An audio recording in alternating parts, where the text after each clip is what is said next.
যি সময়ত এতিয়া গ্ৰামাঞ্চলৰ বাটপথ উন্নয়নত চৰকাৰে অধিক গুৰুত্ব আৰোপ কৰিছে সেই সময়তেই টিহু ৰাজচক্ৰ বিষয়াই এটি পথৰ মাজেৰে নলা খান্দি পথ বন্ধ কৰি দিয়া ঘটনাই তীব্ৰ প্ৰতিক্ৰিয়াৰ সৃষ্টি কৰিছে। উল্লেখযোগ্য যে টিহু সৰ্থেবাৰী সংযোগী পথৰ জলখানা গাঁও পঞ্চায়তৰ অন্তৰ্গত লখুপুৰ কছাৰী ভিটাত টিহু ৰাজচক্ৰ বিষয়াৰ নিৰ্দেশত প্ৰায় 200 মিটাৰ পথ খান্দি পথাৰৰ পানী ওলাই যাবলৈ নলা খান্দি দিয়ে। ইয়াৰ ফলত বহুকেইটা পৰিয়ালৰ যাতায়াত বন্ধ হৈ পৰে। আনহাতে কণকণ ল'ৰা-ছোৱালী বাহিৰলৈ আহিলেই নলাত পৰাৰ আশংকা কৰা হৈছে।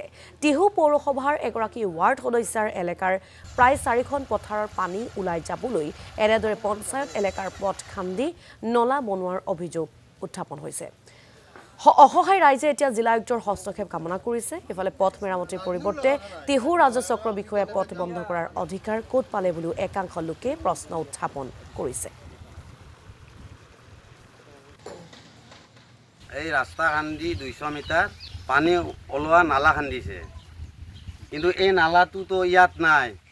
এই নালাটো সেইফালে সৰ্থেবাৰী ৰাস্তাৰ কান্ধাই দি তাত সেনেকে ওলাই যোৱা পানী ওলাই যোৱা সুবিধা আছিল আগতে। এতিয়া সেইবিলাক মাৰি ঘৰ বান্ধিছে। বান্ধাৰ কাৰণে পানীটো ইয়াত ব্লক হৈ গৈছে। ব্লক হৈ যোৱাৰ কাৰণে এইফালেদি আমাৰ 200 মিটাৰ ৰাস্তা খান্দি তাৰমানে ৰাস্তাটো ব্লক হৈ গৈছে আৰু মানুহ যাতায়াত বন্ধ হৈ গৈছে। এই ৰাস্তাটো যাতায়াত হৈছে মোটামুটি পাঠশালা টু হাৰিভাঙা এই ৰাস্তাৰ যাতায়াত। গতিকে ৰাইজৰ বহুত অসুবিধা হৈছে আৰু ওপৰ মহলৰ পৰাই এই ৰাস্তাটো যেন ভাঙি নিদিয়ে, ভালকৈ আগৰ নিচিনা ভাল কৰি মেৰামতি কৰি মানুহবিলাক অহা যোৱাত যেন সুবিধা কৰি দিয়ে।